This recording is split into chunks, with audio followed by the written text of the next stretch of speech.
Alright, so in the previous category, which is on liquidity ratios, we assessed the liquidity position of a firm, right? We know that a company that has a very strong liquidity position is less likely to go into bankruptcy, and we also have to ensure that those companies can comfortably continue as a going concern. Right, so now we'll be looking at the next category, which is on asset management ratios. So asset management ratios measures how efficient a firm is in utilizing its assets. So we have the term asset management. How do they actually manage their assets? All right, so under this category, we have 4 sub-ratios. We have the first one, average collection period, which states how long it takes for the firm to collect its debts from its debtors. Okay, then we also have the next one. This is inventory turnover. We have fixed asset turnover, and lastly total asset turnover. Now you can see from the formulas here that those ratios with the word turnover, if it's inventory turnover, it will be sales divided by inventory.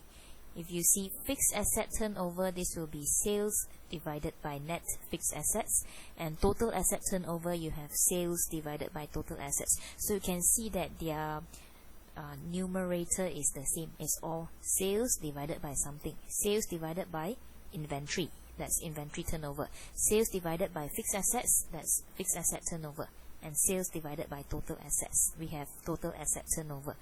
Alright, so the average collection period here, we have accounts receivable, your debtors, divided by annual credit sales. Annual credit sales, the yearly credit sales, divided by 365. The 365 here represents the number of days in a year. Alright, so you have to take note that in this average collection period ratio, we are using credit sales. We don't use total sales. We use only credit sales. Now, why do we only look at credit sales instead of total sales? Because when you need to collect money, you are collecting money from your debtors. Now, only when you are making credit sales, it involves debtors. So we don't have to include cash sales. Cash sales do not involve your debtors. So accounts receivable should be collected from your credit sales. Okay, you sell goods on credit, that's why they owe you money. So we don't use total sales, we only use annual credit sales divided by 365. Okay, so this is also the daily credit sales figure. So okay, the first ratio, average collection period, is the approximate amount of time that it takes for a business to receive payments owed from its customers and clients. So basically we are looking at how long or how many days it takes for a firm to collect money from its debtors. Alright, so possessing a lower average collection period means that it does not take a company very long to turn its receivables into cash. Right, so you can try and think from the perspective of a firm.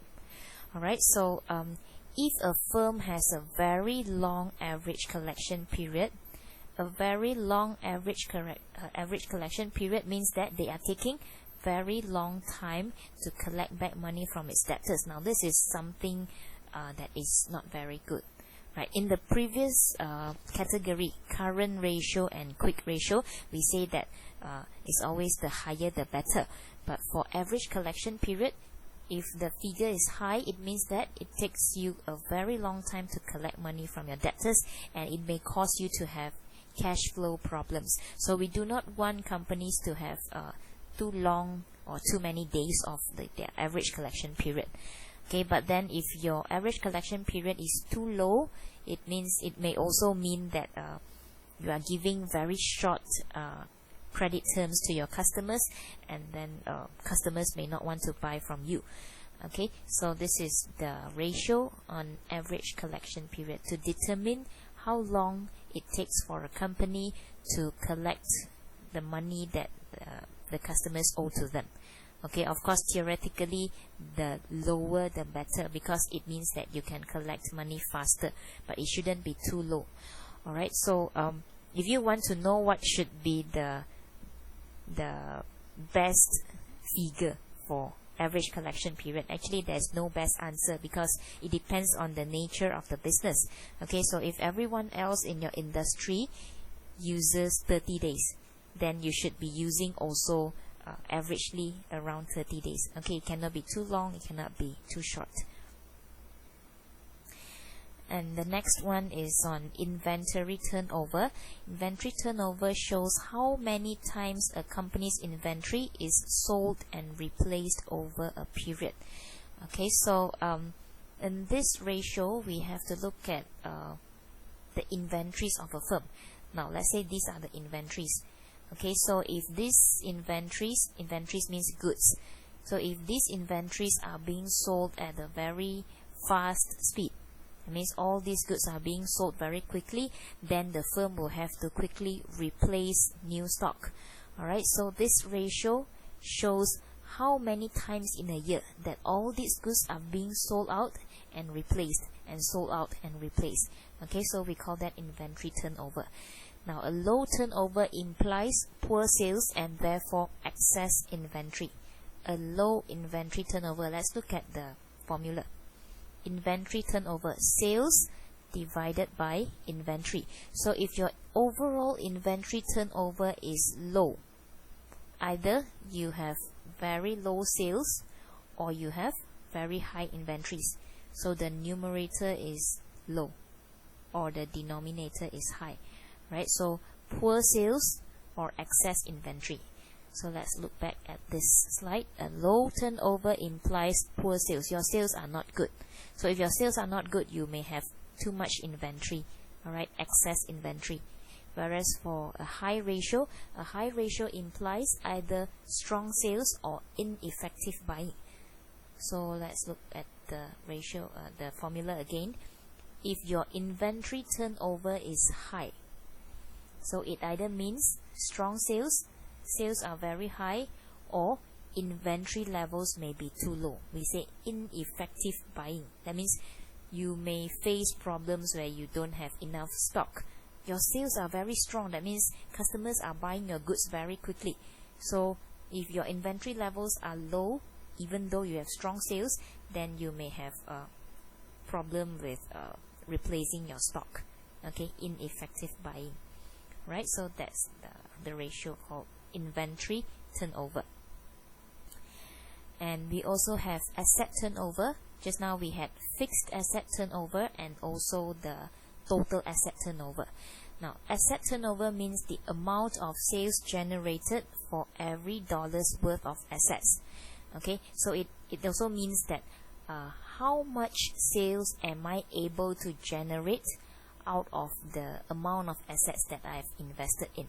So it measures a firm's efficiency. How efficiently am I using my assets to help me to generate sales? Now, some companies, they may have a lot of assets.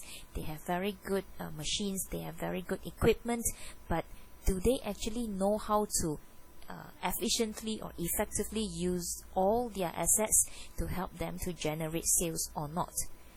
Okay, so this is why we have to look at how a firm actually manages its assets. If you have a lot of very good assets, but you do not know how to use all these assets to help you to generate sales, then you are actually wasting all your resources.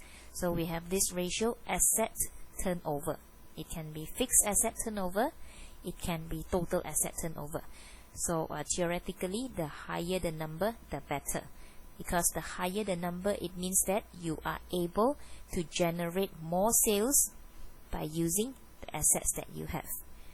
Okay, so that's asset turnover. Now let's look at the statement of financial position of Excalibur again. Right, so this is an example where we calculate the average collection period. So we have the formula here, accounts receivable divided by annual credit sales over 365. Now you can see that usually in the statement of comprehensive income, they give you the sales only. They don't give you the credit sales. But remember, in this formula, we need to use credit sales, right? So how do we know what is the credit sales of the firm? We may not know. So here we assume that all sales are on credit. All sales are credit sales. So we'll just take this figure as the credit sales figure. Then accounts receivable will be taken from the statement of financial position. So here we have 430 divided by annual credit sales 1450 over 365. Okay, so you can see here that your average collection period, the average collection period for Excalibur Corporation is 108.24 days, which is about 109 days. Okay, so we say that Excalibur collects its accounts receivable in 109 days. Is this figure considered good or bad? We do not know yet until we compare with the industry average. Alright, so the next one is inventory turnover, where we look at sales divided by average inventory. So sales, again, we get it from the statement of comprehensive income, and inventories, we get it from the SFP. So 1450 divided by 625, we get 2.32 times. Remember, the inventory turnover calculates how many times the goods are being sold out and replaced in a year. Okay, so here we say that Excalibur turns its inventory over 2.32 times per year. So on average, it is carrying its inventory for 157 days. So in every 1 year, their goods will be sold out and replaced roughly 2.32 times per year. And next is the fixed asset turnover. We have sales divided by net fixed assets.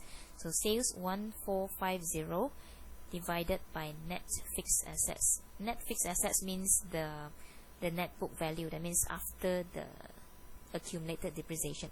So net fixed assets is 1,300. So sales divided by net fixed assets, we get 1.12 times.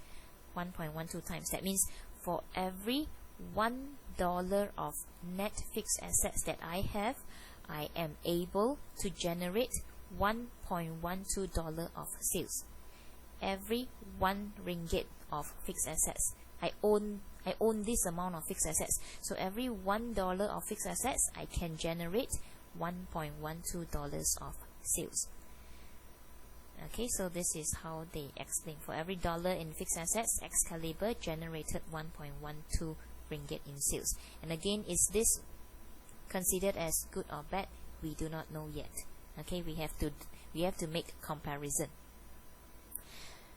Alright, the last one, total asset turnover. So this one will be sales divided by total assets. So we get this total assets figure from the statement of financial position. You have to make sure you know which statement to look at when you need those figures. Sales, like revenues, expenses, all this will be in the SCI. Okay, then your assets, liabilities and equity will be from your SFP. That's why we teach you how to prepare these statements, so that you know where to get these figures. Alright, so 1450 divided by 2,530, and you get 0.57 times. Okay, so from here we know that for every $1 in total assets, Excalibur generated 57 cents in sales. You have this much of total assets. You're able to generate 1450 ringgit of sales. So if you convert it to every $1, this is 0.57 times. Of course, you can also write this in 57%. 0.57 times is the same as 57%. And the one just now, 1.12 times is also the same as 112%. Okay, so you can write it in any ways you like. Alright, so now let's look at the comparison with industry average. This is the results for Excalibur, and these are the results for the industry. Okay, so we have these 4 sub-ratios under the category asset management. So let's first look at the average collection period. Now you find that Excalibur takes much longer time compared to the industry, right? The industry only takes 3 months, only 90 days, but Excalibur needs 108 days or 109 days, something like that. Okay, so collection policies need examining, as Excalibur is slower than average at collecting receivables. You take longer time compared to the industry. Okay, then for inventory turnover. Inventory turnover, industry average is 3 times, but Excalibur 1.4. Okay, this one should be 2.32, right? So okay, some mistake here. The 1.4 should be 2.32, but anyway, it's still lesser compared to the industry. That means inventories are being sold more slowly than the industry average, again indicating that inventories that are too high. Remember in the previous category where we talk about quick ratio, we mentioned that Excalibur may have too much inventories. Alright, so here again it shows that if I'm selling my stock more slowly than the industry average, either my sales are not good or I have too much inventories. Okay, so here it indicates that inventory levels may be too high. And for fixed asset turnover, now this one we said the higher the better. So Excalibur is able to generate more sales compared to the industry. Right, Excalibur is very efficient at converting fixed assets to sales, better than the industry. But for total asset turnover, you can find that it has a lower ratio. It has only 0.57, whereas the industry has got 0.75. So in this case, the industry is performing better than Excalibur. So it says that overall assets are not productive, indicating that current assets, the inventories, are not as productive as for the industry. So in terms of total asset turnover, Excalibur is not as good as the industry. Alright, so this is the overall comparison with the industry average for the category called asset management ratio. Alright, so in the next section we will be discussing a third category. It's the financial leverage ratios, which talks it basically talks about how the firm manages its debts or its liabilities.